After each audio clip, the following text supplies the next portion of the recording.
4ನೇ ಅಧ್ಯಾಯದ 21ನೇ ಶ್ಲೋಕದಿಂದ ಇವತ್ತು ನಾವು ಓದ್ಲಿಕ್ಕಿದ್ದೇವೆ. 20ನೇ ಶ್ಲೋಕ ಏನು ಹೇಳ್ತಾ ಇದೆ ಅಂತ ಹೇಳಿದ್ರೆ, ತ್ಯಕ್ತ್ವಾ ಕರ್ಮ ಫಲಾಸಂಗಂ ನಿತ್ಯ ತೃಪ್ತೋ ನಿರಾಶ್ರಯ ಕರ್ಮಣಿ ಅಭಿಪ್ರವೃತ್ತೋಪಿ ನೈವ ಕಿಂಚಿತ್ ಕರೋತಿ ಸಹ.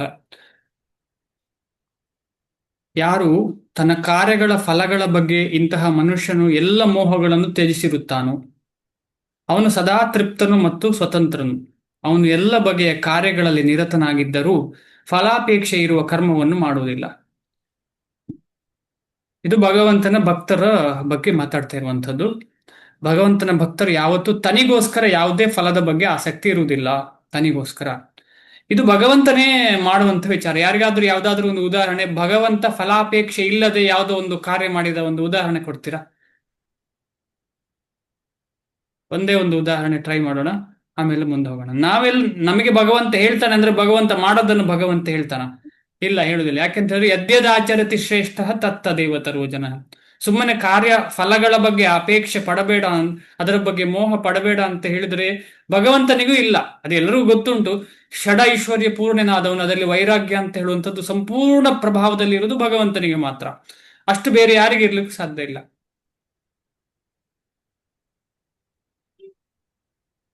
ಏನಾದ್ರೂ ಉದಾಹರಣೆ?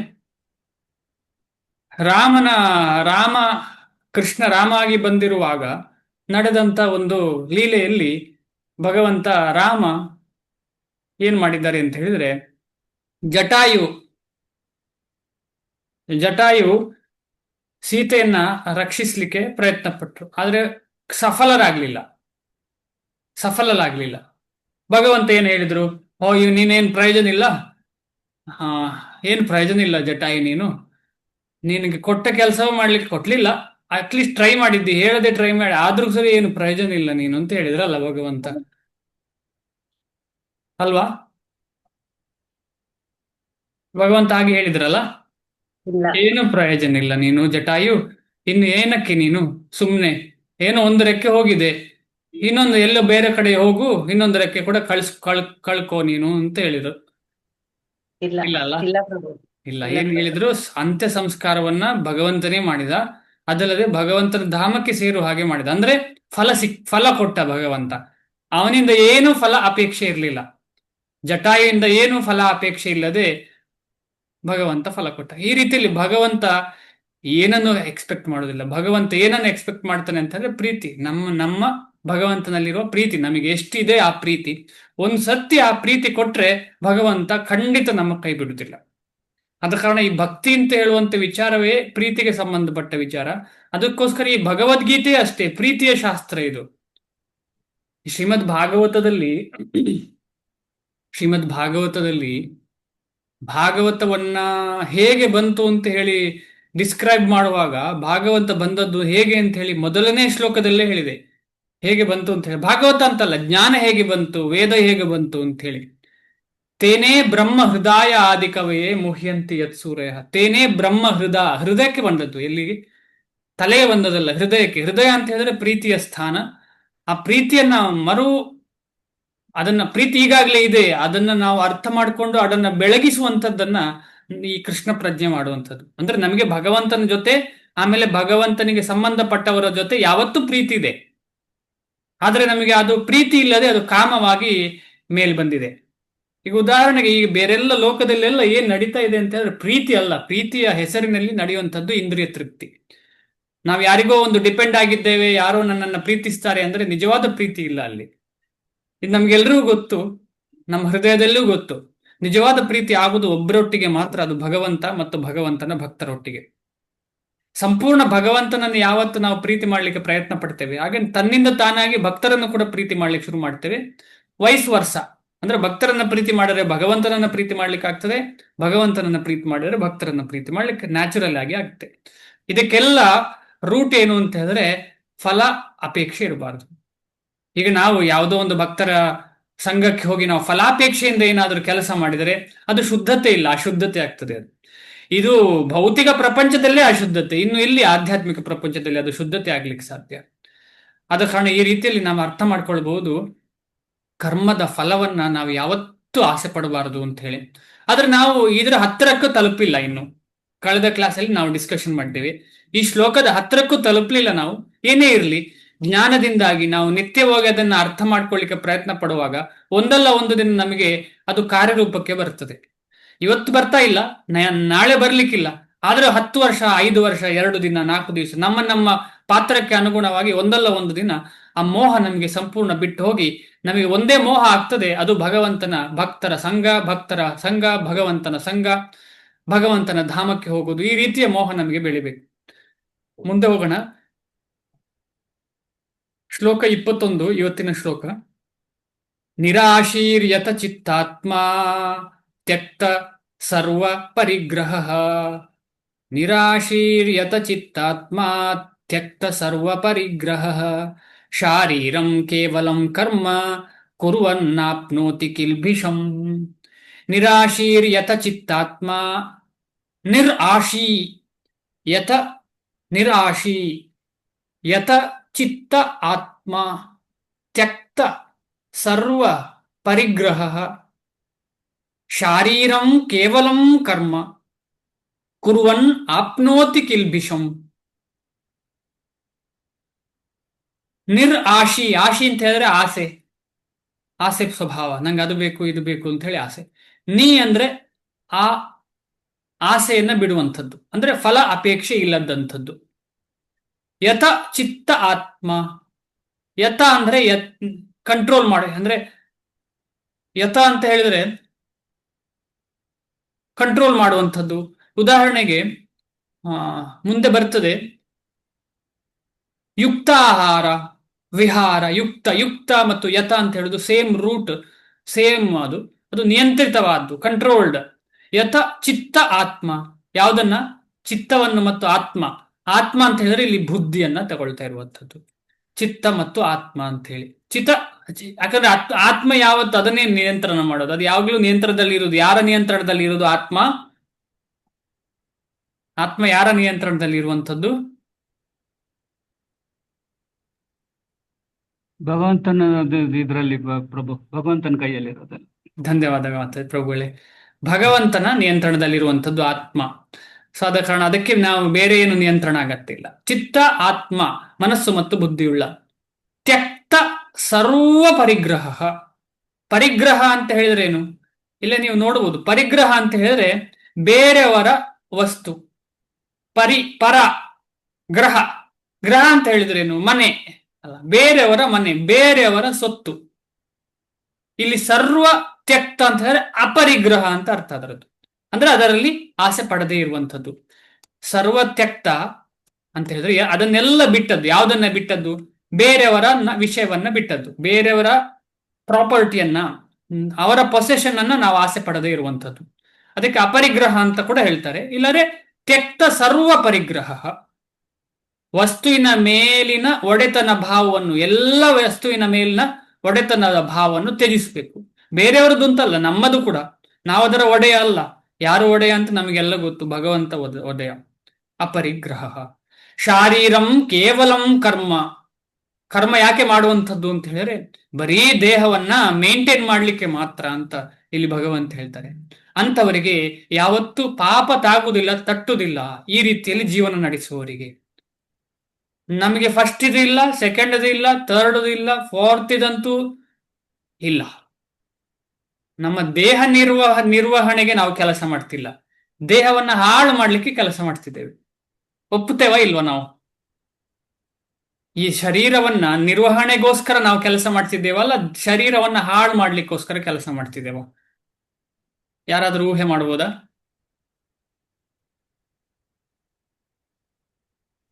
ಟ್ರೈ ಮಾಡಿ.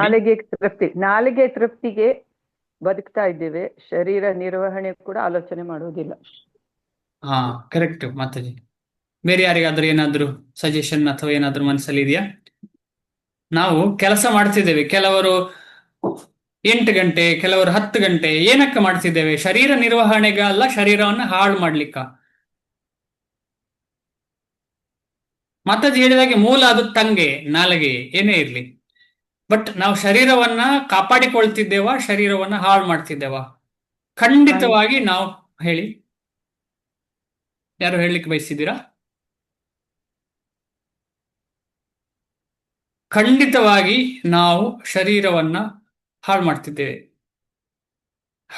ಯಾಕೆ ಅಂತ ಹೇಳಿದ್ರೆ ನಮಗೆ ಜಾಸ್ತಿ ಸಿಕ್ಕಿದಷ್ಟು ಏನು, ಜಾಸ್ತಿ ಸಿಕ್ಕಿದಷ್ಟು ಶರೀರವನ್ನ ಹಾಳು ಮಾಡ್ತೇವೆ. ಅದಕ್ಕೋಸ್ಕರ ಶರೀರ ನಿರ್ವಹಣೆಗೆ ಎಷ್ಟು ಬೇಕು ಅಷ್ಟೇ ಅಂತ ಹೇಳಿದ್ದಾರೆ.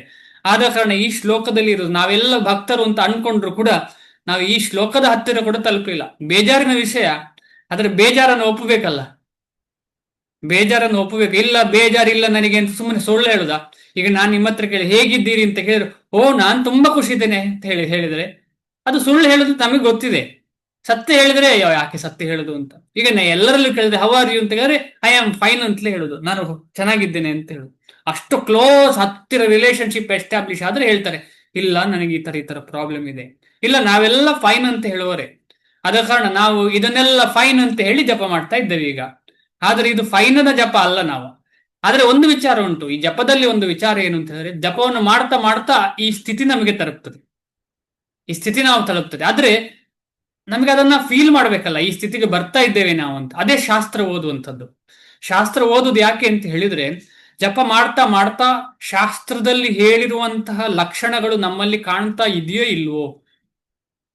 ಇಲ್ಲಾದ್ರೆ ಸುಮ್ಮನೆ ಜಪ ಮಾಡಿದ್ರೆ ಸಾಕು. ಯಾಕಂದ್ರೆ ಶಾಸ್ತ್ರದಲ್ಲಿ ಏನ್ ಹೇಳುದು, ದೇವೋತ್ತಮ ಪರಮ ಪುರುಷನ ತಲುಪಲಿಕ್ಕೆ ಜಪವೇ ಮುಖ್ಯ, ಕಲಿಯುಗಕ್ಕೆ ಜಪವೇ ಮುಖ್ಯ.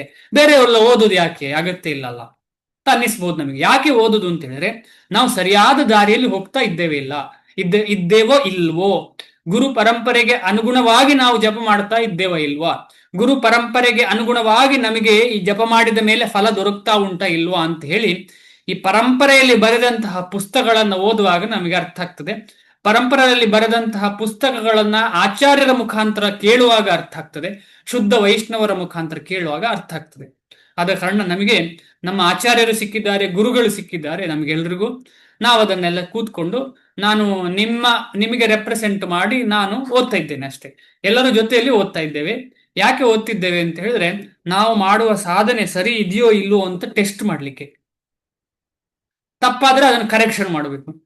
ಯಾವ್ದು ನಮ್ಮ ಜಪಕ್ಕೆ ಬಾಧೆ ಕೊಡ್ತದೆ ಅದನ್ನು ನಿಲ್ಲಿಸುವಂಥದ್ದು, ಯಾವ್ದು ನಮ್ಮ ಜಪಕ್ಕೆ ಸಹಾಯ ಮಾಡ್ತದೆ ಅದನ್ನ ಪೋಷಣೆ ಮಾಡುವಂಥದ್ದು ಈ ಒಂದು ನಮ್ಮ ಸ್ಟಡಿಯ ಒಂದು ಮುಖ್ಯ ಅಂಗ. ಬೇರೆಲ್ಲ ಸೆಕೆಂಡ್ರಿ. ಡೈಲಿ ನಮಗೆ ಜಪ ಮಾಡುವಾಗ ಈ ಜಪವೇ ಮುಖ್ಯ. ಅದು 99% ಸಾಧನೆ. ಅದಕ್ಕೆ ಏನೆಲ್ಲ ಬೇಕು ಅದೆಲ್ಲ ಮಾಡ್ಲಿಕ್ಕೆ ಇದನ್ನ ವಿಚಾರ. ಮುಂದೆ ಹೋಗ್ತೀನಿ. ಅನುವಾದ, ಅದ್ಭುತವಾದಂತಹ ಅನುವಾದ ಮತ್ತು ಭಾವಾರ್ಥ. ಸ್ಪೆಸಿಫಿಕಲಿ ಭಾವಾರ್ಥ ತುಂಬಾ ಚೆನ್ನಾಗಿದೆ, ಇಂಪಾರ್ಟೆಂಟ್ ಭಾವಾರ್ಥ. ಎಲ್ಲರೂ ಮನಸ್ಸಿಟ್ಟು ಓದೋಣ. ಅನುವಾದ: ಹೀಗೆ ತಿಳುವಳಿಕೆಯುಳ್ಳ ಮನುಷ್ಯನು ಮನಸ್ಸು ಮತ್ತು ಬುದ್ಧಿಯನ್ನು ಸಂಪೂರ್ಣವಾಗಿ ನಿಯಂತ್ರಣದಲ್ಲಿಟ್ಟುಕೊಂಡು ಕರ್ಮ ಮಾಡುತ್ತಾನೆ. ತಿಳುವಳಿಕೆಯುಳ್ಳ ಮನುಷ್ಯನು ಅಂತ ಇಲ್ಲಿ ಹಾಕಿದ್ದಾರೆ. ಅಂದ್ರೆ ನಾವೆಲ್ಲ ಅಲ್ಲ ಅಂತ ಅರ್ಥ. ನಾನು ತಿಳುವಳಿಕೆ ಇಲ್ಲದವ ಅಂತ ನನಗೆ ಅನ್ನಿಸ್ತದೆ, ಅಯ್ಯೋ ನಾನೇ ಗ್ರೇಟ್ ಅಂತ ಹೇಳಿ. ನಾನೇ ಜಪ ಮಾಡುದು, ನಾನೇ ಗ್ರೇಟು. ಇಲ್ಲ ನಾನೇ ಈಗ 1 ತಿಂಗಳಿಂದ ಭಗವದ್ಗೀತೆ ಓದ್ತಾ ಇದ್ದೇನೆ, ಅಥವಾ 1 ವರ್ಷದಿಂದ ಓದ್ತಿದ್ದೇನೆ, 10 ವರ್ಷದಿಂದ ಓದ್ತಾ ಇದ್ದೇನೆ ಅಂತ ಹೇಳಿ. ಆದ್ರೆ ಈ ಸೆಂಟೆನ್ಸ್ ಕರೆಕ್ಟ್ ನನಗೆ ಅನ್ನಿಸ್ತಾ ಉಂಟು. ನೆಕ್ಸ್ಟ್ ಬುದ್ಧಿಯನ್ನು ಸಂಪೂರ್ಣವಾಗಿ ನಿಯಂತ್ರಣದಲ್ಲಿಟ್ಟು ಕರ್ಮ ಮಾಡುತ್ತಾನೆ ಅಂತ ಹೇಳುವಾಗ ತಪ್ಪಿ ಹೋಯ್ತಲ್ಲ. ಹಳಿ ಚಕ್ರ ಹೋಗ್ತಾ ಇಲ್ಲ ಈ ಗಾಡಿಯಲ್ಲಿ, ಈ ಹಳಿಯಲ್ಲಿ ಹೋಗ್ತಾ ಇಲ್ಲ. ಇಲ್ಲಿವರೆಗೆ ಹೋಯ್ತು. ತಿಳುವಳಿಕೆಯುಳ್ಳ ಮನುಷ್ಯನ ಮನಸ್ಸು ಅಂತ ಹೇಳಿ ಇಂಟೆಲಿಜೆಂಟ್ ನಾನು ಅಂತ ಉಂಟು. ಆದ್ರೆ ನೆಕ್ಸ್ಟ್ ಮುಂದೆ ಹೋಗುವ ಗಾಡಿ ಹಳಿ ತಪ್ಪಿ ಹೋಯ್ತಲ್ಲ. ಇದು ಅರ್ಥ ಮಾಡೋದೇ ಇಂಪಾರ್ಟೆಂಟ್. ಹಳಿ ತಪ್ಪಿ ಹೋಯ್ತು ಅಂತ ನಮಗೆ ಅರ್ಥ ಆದ್ರೆ ಹಳಿ ಸರಿ ಮಾಡ್ಲಿಕ್ಕೆ ನಾವು ಪ್ರಯತ್ನ ಪಡ್ತೇವೆ. ಅದಕ್ಕೋಸ್ಕರ ಶಾಸ್ತ್ರ ಇದೆ. ಎಲ್ಲೆಲ್ಲಿ ಹಳಿ ತಪ್ಪುತ್ತಾ ಇದ್ದೇವೆ ನಾವು, ಎಲ್ಲೆಲ್ಲಿ ದಾರಿ ತಪ್ಪುತ್ತಾ ಇದ್ದೇವೆ ಅಲ್ಲಿ ಕರೆಕ್ಷನ್ ಮಾಡ್ತಾ ಮಾಡ್ತಾ ಮಾಡ್ತಾ ನಮ್ಮನ್ನ ನೇರ ದಿಕ್ಕಿಗೆ ಕರ್ಕೊಂಡು ಹೋಗುವ ಉದ್ದೇಶವೇ ಈ ಶಾಸ್ತ್ರದ್ದು. ಮುಂದೆ ತನಗೆ ಸೇರಿದ ಸ್ವತ್ತಿನ ವಿಷಯದಲ್ಲಿ ತಾನೇ ಒಡೆಯನೆಂಬ ಭಾವವನ್ನು ಸಂಪೂರ್ಣವಾಗಿ ಬಿಟ್ಟು ಬಿಡುತ್ತಾನೆ. ತನಗೆ ಮತ್ತು ಪರರದ್ದು ಯಾರದನ್ನು ಆಕ್ಸೆಪ್ಟ್ ಮಾಡೋದಿಲ್ಲ ನಂದು ಅಂತ ಹೇಳಿ. ಮತ್ತು ಶರೀರ ರಕ್ಷಣೆಗೆ ಬೇಕಾದಷ್ಟು ಕರ್ಮವನ್ನು ಮಾತ್ರ ಮಾಡುತ್ತಾನೆ. ಶರೀರ ರಕ್ಷಣೆಗೆ ಬೇಕಾದಷ್ಟು ಕರ್ಮವನ್ನು ಮಾತ್ರ ಮಾಡುತ್ತಾನೆ. ಇದನ್ನು ಬೇರೆ ಪ್ರಾಣಿಗಳೆಲ್ಲ ಮಾಡುತ್ತವೆ, ನಾವು ಮನುಷ್ಯರು ಮಾತ್ರ ಮಾಡುವುದಿಲ್ಲ ಇದನ್ನ. ಹೀಗೆ ಕೆಲಸ ಮಾಡುವವನ ಮೇಲೆ ಪಾಪಪೂರಿತ ಪ್ರಕ್ರಿಯೆಗಳು ಯಾವುದೇ ಪರಿಣಾಮವನ್ನ ಮಾಡುವುದಿಲ್ಲ. ಸೊಲ್ಯೂಷನ್ ಇದೆ ಇಲ್ಲಿ, ಆದ್ರೆ ನಾವು ಸೊಲ್ಯೂಷನ್ಗೆ ನಾವು ರೆಡಿ ಇಲ್ಲ. ನಮ್ಮ ಹೆಚ್ಚಿನವರು ನಾವು ರೆಡಿ ಇಲ್ಲ ಇದಕ್ಕೆ. ಯಾಕೆಂದ್ರೆ ನಾವು ಯೋಚನೆ ಮಾಡ್ತೇವೆ, ನಮ್ಮ ಮಕ್ಕಳ ಮಕ್ಕಳ ಮಕ್ಕಳ ಕಾಲಕ್ಕೆಲ್ಲ ಬೇಕಲ್ವಾ, ಅಥವಾ ಅಯ್ಯೋ ನಾನು ಮಕ್ಕಳು ಬಿಡಿ, ನನಗೆ ಮಕ್ಕಳು ನೋಡಿಕೊಳ್ಳಿಲ್ಲ ಅಂತ ಹೇಳಿದ್ರೆ ಏನ್ ಮಾಡುವಂಥದ್ದು, ಸ್ವಲ್ಪ ಆದ್ರೂ ದುಡ್ಡು ಕೂಡಿ ಇಟ್ರೆ ಆಸ್ಪತ್ರೆಯಲ್ಲೋ ವೃದ್ಧಾಶ್ರಮದಲ್ಲೋ ಇರಬಹುದಲ್ಲ, ಈ ರೀತಿಯ ಚಿಂತನೆ. ಇಲ್ಲ ಇನ್ನೂ ಸ್ವಲ್ಪ ಜಾಸ್ತಿ ಇದ್ರೆ ವೃಂದಾವನದಲ್ಲಿ ಹೋಗಿ ಆದ್ರೂ ಇರಬಹುದಲ್ಲ, ಇನ್ನು ಭಕ್ತರಾದವರು ಹೀಗೆ ಚಿಂತನೆ ಮಾಡಬಹುದು. ವೃಂದಾವನದಲ್ಲಿ ಒಂದು ಮನೆ ಖರೀದಿ ಮಾಡಿ ಅಲ್ಲೇ ಇರಬಹುದಲ್ಲ, ಈ ರೀತಿಯದೆಲ್ಲ ಚಿಂತನೆ. ಭಗವದ್ಗೀತೆ ಇದನ್ನ ರೆಕಮೆಂಡ್ ಮಾಡ್ತಿಲ್ಲ. ಆದ ಕಾರಣ ನಾವೆಲ್ಲ ಅಂದ್ರೆ ನನ್ನನ್ನೇ ನಾನು ಹೇಳ್ತಾ ಇರುವಂಥದ್ದು, ನಿಮ್ಮನ್ನು ಯಾರನ್ನು ಹೇಳ್ತಾ ಇಲ್ಲ, ದಯವಿಟ್ಟು ಕ್ಷಮಿಸಿ. ನಾನು ಏನ್ ಮಾಡ್ತಿದ್ದೇನೆ ಅಂತ ಹೇಳಿದ್ರೆ, ಭಗವದ್ಗೀತೆಯ ಒಂದು ಶಾಸ್ತ್ರದ ಒಂದು ದಾರಿಯಲ್ಲಿ ನಾನು ನಡೀತಾ ಇಲ್ಲ. ದುರ್ಗತಿ. ಆದ್ರೆ ಒಂದು ಒಳ್ಳೆ ಗತಿ ಅಂತ ಹೇಳಿದ್ರೆ ಭಗವಂತನ ನಾಮಸ್ಮರಣೆ ಸಿಕ್ಕಿದೆ, ಭಕ್ತರ ಸಂಘ ಸಿಕ್ಕಿದೆ. ಆದ್ರೆ ಇನ್ನೂ ಈ ಮಟ್ಟಿಗೆ, ಈ ಲೆವೆಲ್ಗೆ ನಾವು ತಲುಪಲಿಲ್ಲ ನಾನು ಅಂತ ಹೇಳೋ ಒಂದು ಖೇದ ಇದೆ ನಮಗೆ. ಆದ ಕಾರಣ ರಿಸಲ್ಟ್ ಅನ್ನ ಹೇಗೆ ಎಕ್ಸ್ಪೆಕ್ಟ್ ಮಾಡ್ಲಿಕ್ಕೆ ಸಾಧ್ಯ? ನಮಗೆಲ್ಲ ಭಕ್ತಿ ಮಾಡಿದ ತಕ್ಷಣ ಭಗವಂತ ನಮಗೆ ಕಣ್ಣು ಮುಂದೆ ಬರಬೇಕು. ಭಕ್ತಿ ಮಾಡಿದ ತಕ್ಷಣ 2 ದಿವಸ, 10 ದಿವಸ, 1 ವರ್ಷದಲ್ಲಿ ನನಗೆ ಎಲ್ಲ ಪ್ರಾಬ್ಲಮ್ಗೆ ಸೊಲ್ಯೂಷನ್ ಆಗ್ಬೇಕು, ಎಲ್ಲದಿಂದ ನಿರಾಳ ಆಗ್ಬೇಕು ನನ್ನ ಮನಸ್ಸು. ಆಹಾ, ಕಂಟಿನ್ಯೂಸ್ ಅದೇ ರೀತಿಯಲ್ಲಿ ಜಪ ಮುಂದೆ ಹೋಗ್ಬೇಕು, ಈ ತರ ಎಲ್ಲ ಭಾವನೆಗಳು ನಮ್ಮಲ್ಲಿ. ಆದ್ರೆ ನಾವು ಹೋಗುವ ದಾರಿಯೇ ತಪ್ಪಿರುವಾಗ ಹಾಗೆ ನಾವು ಹೇಗೆ ಎಕ್ಸ್ಪೆಕ್ಟ್ ಮಾಡ್ಲಿಕ್ಕೆ ಸಾಧ್ಯ? ಆದ ಕಾರಣ ನಾವು ದಾರಿಯನ್ನು ಸರಿ ಮಾಡಬೇಕು, ಸಾಧನೆಯನ್ನು ಇಟ್ಕೊಳ್ಬೇಕು ಜೊತೆಯಲ್ಲಿ. ಯಾಕೆಂದ್ರೆ ಕಲಿಯುಗಕ್ಕೆ ಕೃಷ್ಣ ಕಣ್ಣಿನ ಮುಂದೆ ಬರಬೇಕು ಅಂತಿಲ್ಲ, ನಮ್ಮ ನಾಲಿಗೆಯಲ್ಲಿ ನರ್ತನ ಮಾಡ್ತಿರುವ ಕೃಷ್ಣನನ್ನ ನಾವು ಕೇಳಬೇಕಷ್ಟೇ. ಅದಕ್ಕೋಸ್ಕರ ಚೈತನ್ಯ ಮಹಾಪ್ರಭುಗಳು ಅಂದ್ರೆ ಕೃಷ್ಣದಾಸ ಕವಿರಾಜ ಗೋಸ್ವಾಮಿಯವರು ಚೈತನ್ಯ ಚರಿತಾಮೃತದಲ್ಲಿ ಹೀಗೆ ಹೇಳ್ತಾರೆ, ಕಲಿಕಾಲೆ ನಾಮರೂಪೆ ಕೃಷ್ಣ ಅವತಾರ. ಕಲಿಯುಗದಲ್ಲಿ ಹೇಗೆ ಕೃಷ್ಣನ ಅವತಾರ ಆಗಿದೆ? ನಾಮರೂಪೆ. ಆ ನಾಮವನ್ನು ಕೊಟ್ಟದ್ದು ಯಾರು? ಸಾಕ್ಷಾತ್ ಚೈತನ್ಯ ಮಹಾಪ್ರಭುಗಳು. ಅದನ್ನ ಚೈತನ್ಯ ಮಹಾಪ್ರಭುಗಳು ಯಾರು? ಕೃಷ್ಣನೇ. ಆದ್ರೆ ಕೃಷ್ಣನೇ ಅಂತ ಹೇಳಿಕೊಳ್ಳದೆ ಬಂದಂತಹ ಕೃಷ್ಣನಾದ ಕಾರಣ ಅವನನ್ನ ಅವತಾರ ಅಂತ ನಾವು ಎಲ್ಲರಲ್ಲಿ ಹೇಳಲಿಕ್ಕಾಗುದಿಲ್ಲ. ಆದ್ರೆ ಅವರು ನಿಜವಾಗಿ ಭಗವಂತ ಕೃಷ್ಣನೇ. ಅವತಾರ ಮಾತ್ರ ಅಲ್ಲ, ಅವತಾರಿ. ಅವತಾರರಿಗೆ ಅವತಾರಿ ಅಂತ ಹೇಳುದು. ಈಗ ಎಲ್ಲಿಂದ ಮೂಲ ಆಗಿದೆ ಅದಕ್ಕೆ ರೀ ಅಂತ ಹೇಳುದು, ಅವತಾರಿ. ಅಲ್ಲಿಂದ ಬಂದಂತ ವಿಷ್ಣು ತತ್ವಗಳೆಲ್ಲ ಅವತಾರಗಳು. ಆದ ಕಾರಣ ಕೃಷ್ಣ ಸ್ವಯಂ ಕೃಷ್ಣನೇ, ಅವತಾರಿ ಕೃಷ್ಣನೇ ಚೈತನ್ಯ ಮಹಾಪ್ರಭು. ಆ ಚೈತನ್ಯ ಮಹಾಪ್ರಭುಗಳು ಕೊಟ್ಟಂತಹ ಒಂದು ಅದ್ಭುತವಾದಂತಹ ಒಂದು ಜಪದ ಕಾರ್ಯ ಅದೇ ಹರೇ ಕೃಷ್ಣ ಮಹಾಮಂತ್ರ. ಆ ಹರೇ ಕೃಷ್ಣ ಮಹಾಮಂತ್ರಕ್ಕೂ ಚೈತನ್ಯ ಮಹಾಪ್ರಭುಗಳಿಗೂ ಭಿನ್ನ ಇಲ್ಲ, ಅದು ಅಭಿನ್ನತ್ವ ನಾಮನಾಮಿನಿ. ಹರೇ ಕೃಷ್ಣ ಮಹಾಮಂತ್ರಕ್ಕೂ ಕೃಷ್ಣಕ್ಕೂ ರಾಧಾಕೃಷ್ಣನಿಗೂ ಚೈತನ್ಯ ಮಹಾಪ್ರಭುಗಳಿಗೂ ಆಮೇಲೆ ಹರೇ ಕೃಷ್ಣ ಮಹಾಮಂತ್ರಕ್ಕೂ ಭಿನ್ನತೆ ಇಲ್ಲ, ವ್ಯತ್ಯಾಸ ಇಲ್ಲ. ಆದ ಕಾರಣ ನಮ್ಮೆಲ್ಲರ ಜೊತೆ ಕೃಷ್ಣ ಇದ್ದಾನೆ ಯಾವತ್ತೂ ಹರೇ ಕೃಷ್ಣ ಮಹಾಮಂತ್ರದ ಜೊತೆ. ಇನ್ನೆಲ್ಲಿಂದ ನಾವು ಇಲ್ಲ ಕೃಷ್ಣ ಸಿಗ್ಲಿಲ್ಲ ಕೃಷ್ಣ ಇಲ್ಲ ಅಂದ್ರೆ ನಮಗೆ ಫಸ್ಟ್ ಹೇಳಿದ ಸೆಂಟೆನ್ಸ್ ಕೂಡ ಕಂಪ್ಲೀಟ್ ಆಗ್ಲಿಲ್ಲ. ಯಾವುದು? ತಿಳಿವಳಿಕೆ ಇಲ್ಲ. ಈ ತಿಳುವಳಿಕೆಯನ್ನು ಕೂಡ ಕೊಡ್ಲಿಕ್ಕೆ ಈ ಭಗವದ್ಗೀತೆಯ ಉದ್ದೇಶ. ತಿಳುವಳಿಕೆ ಇದ್ರೆ ಮಾತ್ರ ಸಾಲದು ನಮಗೆ. ತಿಳುವಳಿಕೆ ಇದ್ರೂ ತಪ್ಪು ಮಾಡುವ ಸ್ವಭಾವ ಅದು ನಾವು ಹಿಂದೆ ನೋಡಿದ್ದೇವೆ. ಪುನಃ ತಿಳುವಳಿಕೆ ಬಂದರೂ ಕೂಡ ನಮಗೆ ತಪ್ಪು ಮಾಡ್ತಾ ಇದ್ದೇನೆ. ಆದ ಕಾರಣ ಸಂಘ ಅಗತ್ಯ. ಆ ಸಂಘವನ್ನು ತಗೊಳ್ಳುವಂತಹ ಅವಕಾಶ ಕೂಡ ಶ್ರೀಲ ಪ್ರಭುಪಾದರ ಒಂದು ದಯೆಯಿಂದ ನಮಗೆಲ್ಲರಿಗೂ ಸಿಕ್ಕಿದೆ. ಭಾವಾರ್ಥ: ಕೃಷ್ಣ ಪ್ರಜ್ಞೆಯುಳ್ಳ ಮನುಷ್ಯನು, ಪ್ರತಿಯೊಂದು ಪದವು ಇಂಪಾರ್ಟೆಂಟ್. ಕೃಷ್ಣ ಪ್ರಜ್ಞೆಯುಳ್ಳ ಮನುಷ್ಯನು. ನಾವೀಗ ಕ್ವಶನ್ ಮಾರ್ಕ್, ಎಷ್ಟು ಹೊತ್ತು ನಾವು ಕೃಷ್ಣ ಪ್ರಜ್ಞೆಯಲ್ಲಿ ಇದ್ದೇವೆ ಅಂತ ಹೇಳಿ. ಕೃಷ್ಣ ಪ್ರಜ್ಞೆಯುಳ್ಳ ಮನುಷ್ಯನು ತನ್ನ ಕಾರ್ಯಗಳಿಂದ ಒಳ್ಳೆಯ ಅಥವಾ ಕೆಟ್ಟ ಪರಿಣಾಮಗಳನ್ನು ನಿರೀಕ್ಷಿಸುವುದಿಲ್ಲ. ನಾವು ನನ್ನ ಕಾರ್ಯದಿಂದ ಒಳ್ಳೆಯ ಮತ್ತು ಕೆಟ್ಟ ಪರಿಣಾಮವನ್ನ ನಿರೀಕ್ಷಿಸಿದ್ರೆ ನಾನು ಸಂಪೂರ್ಣವಾಗಿ ಕೃಷ್ಣ ಪ್ರಜ್ಞೆಯ ಮನುಷ್ಯನಾಗಲಿಲ್ಲ ಅಂತ ಅರ್ಥ. ಈ ವಾಕ್ಯದ ಪ್ರಕಾರ ನಾನು ಮಾಡಿದ ಕೆಲಸದಲ್ಲಿ ಗುಡ್ ಅಂಡ್ ಬ್ಯಾಡ್ ರಿಸಲ್ಟಿನ ಎಕ್ಸ್ಪೆಕ್ಟೇಷನ್ ಇದೆ. ಈ ಬ್ಯಾಡ್ ಯಾರಿಗೂ ಇರುವುದಿಲ್ಲ, ಆದ್ರೆ ಬ್ಯಾಡ್ ಅನ್ನ ಬರುವಾಗ ಬ್ಯಾಡ್ ಅಂತ ಗೊತ್ತಾಗಿ ಅದರ ಬಗ್ಗೆ ಡಿಸ್ಟರ್ಬ್ ಆಗ್ತಾ ಇದ್ದೇನೆ ನಾನು. ಈಗ ನಾನು ಮಾಡಿದ ಕೆಲಸ ಒಳ್ಳೆ ಕೆಲಸದಿಂದ ರಿಸಲ್ಟ್ ಬ್ಯಾಡ್ ಆಯ್ತು ಅಂತ ಹೇಳಿದ್ರೆ ಅದರಿಂದ ಡಿಸ್ಟರ್ಬ್ ಆಗ್ತಾ ಇದ್ದೇನೆ ಅಂತ ಹೇಳಿದ್ರೆ ನನಗೆ ಕೃಷ್ಣ ಪ್ರಜ್ಞೆ ಇನ್ನೂ ಗಟ್ಟಿಯಾಗ್ಲಿಲ್ಲ ನನ್ನಲ್ಲಿ.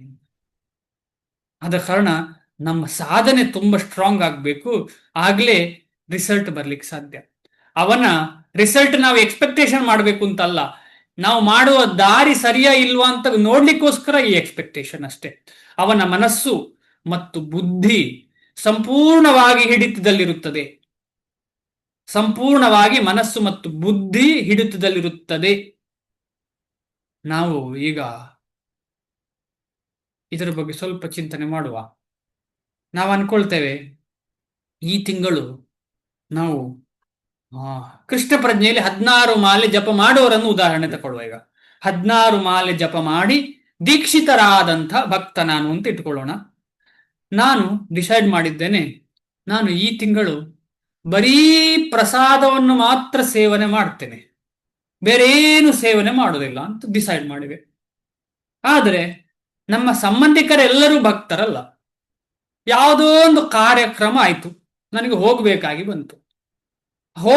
ಬಂತು. ಅಲ್ಲಿ ಹೋಗುವಾಗ ಅಯ್ಯೋ ಅವರಿಗೆ ಬೇಜಾರಾಗಿ ಬಿಡುತ್ತದಲ್ಲ ಅಂತ ಹೇಳಿ ಅಲ್ಲಿ ಸ್ವಲ್ಪ ನೀರುಳ್ಳಿ ಬೆಳ್ಳುಳ್ಳಿ ಇಲ್ಲದಂತಹ ಆಹಾರವನ್ನು ಸೇವನೆ ಮಾಡಿದೆ. ಯಾರ ಕೈಯಲ್ಲಿ ನನ್ನ ಮನಸ್ಸು ಮತ್ತು ಬುದ್ಧಿ ಹಿಡಿತ? ಯಾರ ಕೈಯಲ್ಲಿ ಕೊಟ್ಟಿದ್ದೇನೆ? ಕೃಷ್ಣನ ಕಡೆಗೆ ಹೋಗ್ಲಿಕ್ಕೆ ಸಹಾಯ ಮಾಡದಂತಹ ಮನುಷ್ಯರ ಮನಸ್ಸು ಬುದ್ಧಿಯ ಕೈಯಲ್ಲಿ ನನ್ನ ಬುದ್ಧಿ ಮನಸ್ಸನ್ನ ಕೊಟ್ಟಿದ್ದೇನೆ ನಾನು. ಕೃಷ್ಣನ ಕಡೆಗೆ ಹೋಗ್ಲಿಕ್ಕೆ ಸಹಾಯ ಮಾಡದಂತಹ ವ್ಯಕ್ತಿಗಳ ಕೈಯಲ್ಲಿ ನನ್ನ ಮನಸ್ಸು ಬುದ್ಧಿಯನ್ನು ಕೊಟ್ಟಿದ್ದೇನೆ. ನನ್ನ ಕೈಯಲ್ಲಿ ಇಲ್ಲ ಅದು. ನನ್ನ ಕೈಯಲ್ಲಿ ಯಾವಾಗಿರ್ತದೆ? ನನ್ನ ಮನಸ್ಸು ಬುದ್ಧಿ ಸಂಪೂರ್ಣವಾಗಿ ಕೃಷ್ಣನ ಕೈಯಲ್ಲಿ ಇರುವಾಗ. ಯಾವಾಗ ನನ್ನ ಮನಸ್ಸು ಮತ್ತು ಬುದ್ಧಿಯನ್ನ ಕೃಷ್ಣ ಡೈರೆಕ್ಟ್ ಮಾಡ್ತಾನೆ, ಆಗ ನಾನು ಆ ಹಿಡಿತದಲ್ಲಿ ಇರ್ತೇನೆ. ನಾನು ಹೇಳ್ತಾ ಇರೋದು ನನ್ನ ವಿಚಾರ ಅಲ್ಲ, ನಾನು ಒಂದು ರೌಂಡ್ ಮಾಡ್ತಾ ಇರೋದಷ್ಟೇ. ನಾನು ಹೇಳ್ತಾ ಇರೋದು 1 ರೌಂಡ್ ಮಾಡಿ 16 ರೌಂಡ್ ವರೆಗೆ ತಲುಪಿದ್ರು ಕೂಡ ಇಷ್ಟು ಸುಲಭ ಅಲ್ಲ ಆ ವಿಚಾರ ಅಂತ ಹೇಳಿ. ಆದ ಕಾರಣ ಈ ವೈರಾಗ್ಯ ಅಂತ ಹೇಳುವಂಥದ್ದು ಎಷ್ಟು ನಾವು ಸಾಧನೆ ಮಾಡ್ತೇವೆ ಅಷ್ಟೇ. ಡೈರೆಕ್ಟ್ಲಿ ಪ್ರೊಪೋರ್ಷನಲ್ ಅಂತ ಹೇಳ್ತಾರೆ. ಅದು ಕನ್ನಡದಲ್ಲಿ ಹೇಗೆ ಹೇಳೋದು ನನಗೆ ಸತ್ಯವಾಗಿ ಗೊತ್ತಿಲ್ಲ, ಯಾರಿಗಾದ್ರೂ ಗೊತ್ತಿದ್ರೆ ಹೇಳಿ. ಡೈರೆಕ್ಟ್ಲಿ ಪ್ರೊಪೋರ್ಷನ್, ಗಣಿತ. ಡೈರೆಕ್ಟ್ ಪ್ರೊಪೋರ್ಷನ್, ಇಂಡೈರೆಕ್ಟ್ ಪ್ರೊಪೋರ್ಷನ್ ಅರ್ಥ ಆದ್ರೆ ಸಾಕು. ನಮ್ಮ ಸಾಧನೆಗೆ ಡೈರೆಕ್ಟ್ಲಿ ಪ್ರೊಪೋರ್ಷನಲ್ ಯಾವುದು? ಮನಸ್ಸು ಮತ್ತು ಬುದ್ಧಿಯ ಕಂಟ್ರೋಲ್. ಮುಂದೆ ಹೋಗ್ತೀನಿ. ತಾನು ಪರಮ ಪ್ರಭುವಿನ ವಿಭಿನ್ನ ಅಂಶವಾದದ್ದರಿಂದ, ವಿಭಿನ್ನ ಅಂಶವಾಗಿ ತಾನು ವಹಿಸುವ ಪಾತ್ರ ತನ್ನ ಕಾರ್ಯವಲ್ಲ ಎಂದು ಅವನಿಗೆ ತಿಳಿದಿರುತ್ತದೆ. ಅದ್ಭುತ. ಈ ಜೀವಕ್ಕೆ ಗೊತ್ತಾಗುವಾಗ, ನಾನು ಕೃಷ್ಣನ ವಿಭಿನ್ನ ಅಂಶ ಅಂತ ಹೇಳುವಾಗ,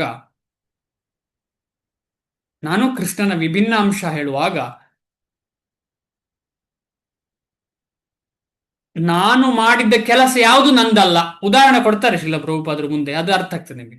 ನಾನು ಮಾಡಿದ ಕೆಲಸ ಯಾವುದು ನಂದಲ್ಲ. ಯಾಕೆ ನಂದಲ್ಲ ಅಂತ ಹೇಳಿದ್ರೆ, ಈ ಕಾರ್ಯವನ್ನು ಪರಮ ಪ್ರಭುವು ತನ್ನ ಮೂಲಕ ಮಾಡುತ್ತಾನೆ ಎಂದು ಅವರಿಗೆ ತಿಳಿದಿರುತ್ತದೆ. ಉದಾಹರಣೆ, ಕೈಯು ಚಲಿಸುವಾಗ, ಕೈ ಚಲಿಸಿದಾಗ ಅದು ತಾನಾಗಿಯೇ ಚಲಿಸುವುದಿಲ್ಲ, ಇಡೀ ದೇಹದ ಪ್ರಯತ್ನದಿಂದ ಚಲಿಸುತ್ತದೆ. ಈಗ ವಾಹನದಲ್ಲಿ ಹೋಗ್ತಾ ಇರುವಾಗ ವಾಹನಕ್ಕೆ ಒಬ್ಬ ಡ್ರೈವರ್ ಬೇಕು, ಆಮೇಲೆ ಪೆಟ್ರೋಲ್ ಬೇಕು. ಆಗ ಮಾತ್ರ ಚಕ್ರ ತಿರುಗ್ತದೆ, ಆಮೇಲೆ ಸ್ಟೇರಿಂಗ್ ಆ ಕಡೆ ಈ ಕಡೆ ಹೋಗ್ತದೆ, ಕ್ಲಚ್ ಬ್ರೇಕ್ ಎಲ್ಲ ಕೆಲಸ ಮಾಡ್ಲಿಕ್ಕೆ ಶುರು ಆಗ್ತದೆ. ಪೆಟ್ರೋಲ್ ಇಲ್ಲ, ವ್ಯಕ್ತಿ ಇಲ್ಲ ಅಂತ ಹೇಳುವಾಗ ಗಾಡಿ ಹೋಗ್ಲಿಕ್ಕೆ ಸಾಧ್ಯವಾ? ಈ ಗಾಡಿ ಹೇಳ್ತದಂತೆ, ಈ ವೀಲ್ ಹೇಳ್ತದಂತೆ ನನ್ನಿಂದಲೇ ಹೋಗ್ತಾ ಇರೋದು ಈ ಗಾಡಿ. ಈ ಸ್ಟೇರಿಂಗ್ ಹೇಳ್ತಾ ಇರ್ತದೆ ನಾನಿಲ್ಲ ಇದ್ರೆ ಇದು ಸಾಧ್ಯ ಇಲ್ಲ. ಕರೆಕ್ಟ್ ವಿಚಾರವೇ. ಆದ್ರೆ ಮುಖ್ಯ ಯಾರು? ಮುಖ್ಯ ಪೆಟ್ರೋಲ್ ಮತ್ತು ವ್ಯಕ್ತಿ, ಆಮೇಲೆ ಗಾಡಿ ಸರಿ ಇರುವಂಥದ್ದು, ಅದೆಲ್ಲ ಮುಖ್ಯವೇ. ಅದೇ ರೀತಿಯಲ್ಲಿ ಇಲ್ಲಿ ನಾವೆಲ್ಲ ವಿಭಿನ್ನ ಅಂಶಗಳು. ನಾವು ನೇರ ಕಾರ್ಯ ಅಲ್ಲ, ನಾವು ನಿಜವಾಗಿ ನಡೆಸುವಂತಹ ಕಾರ್ಯದಾರರಿಗೆ ಸಪೋರ್ಟಿವ್ ಆಗಿದ್ದೇವೆ ಅಷ್ಟೇ. ಅದು ಯಾರು ಕಾರ್ಯ ಮಾಡುವಂಥದ್ದು? ಭಗವಂತ. ಆದ ಕಾರಣ ಇಡೀ ದೇಹ ಅಂತ ಹೇಳಿದ್ರೆ ಭಗವಂತ ಇಡೀ ದೇಹದ ಪ್ರಯತ್ನದಿಂದ ಚಲಿಸುತ್ತದೆ. ಕೃಷ್ಣ ಪ್ರಜ್ಞೆ ಇರುವ ಮನುಷ್ಯನು ಪರಮ ಪ್ರಭುವಿನ ಇಚ್ಛೆಯೊಡನೆ ಸಂಪೂರ್ಣವಾಗಿ ಹೊಂದಿಕೊಳ್ಳುತ್ತಾನೆ. ಈ ನಿಟ್ಟಿನಲ್ಲಿ ನಾವು ಹಿಂದೆ ಒಂದು ಶ್ಲೋಕವನ್ನ ಅಧ್ಯಯನ ಮಾಡಿದ್ದೇವೆ. ಯಾರಿಗಾದ್ರೂ ನೆನಪಿದೆಯಾ? ಎಲ್ಲ ದೇವಾದಿ ದೇವತೆಗಳು ಭಗವಂತನ ಅಂಗಗಳು, ಇನ್ಕ್ಲೂಡಿಂಗ್ ಎಲ್ಲ ಜೀವರಾಶಿಗಳು ಭಗವಂತನ ಅಂಗಗಳು. ಅದು ಮುಂದೆ ಯಾವ ಅಧ್ಯಾಯ, 11ನೇ ಅಧ್ಯಾಯ ಅಥವಾ 10 ಅಥವಾ 11 ಅಧ್ಯಾಯದಲ್ಲಿ ವಿಶ್ವರೂಪ ದರ್ಶನದಲ್ಲಿ ಅರ್ಜುನನಿಗೆ 11ನೇ ಅಧ್ಯಾಯ, ಅರ್ಜುನನಿಗೆ ಭಗವಂತ ಎಲ್ಲರನ್ನ ಅವನ ದೇಹದಲ್ಲಿ ವಿಶ್ವರೂಪದಲ್ಲಿ ತೋರಿಸ್ತಾನೆ. ಎಲ್ಲರನ್ನ ವಿಶ್ವರೂಪದಲ್ಲಿ ಭಗವಂತನ ದೇಹದಲ್ಲಿ ಎಲ್ಲರಿದ್ದಾರೆ, ದೇವಾದಿ ದೇವತೆಗಳು ಅವರು ಎಲ್ಲರಿದ್ದಾರೆ. ನಮಗೆಲ್ಲ ಕೇಳ್ಪಟ್ಟಿದ್ದೇವೆ ಇದರ ಬಗ್ಗೆ. ಯಾವ್ದಾದ್ರು ನೆನಪಿದೆಯಾ ಆ ಶ್ಲೋಕ ಏನು ಅಂತ ಹೇಳಿ? ಶ್ರೀಮದ್ ಭಾಗವತದ ಶ್ಲೋಕ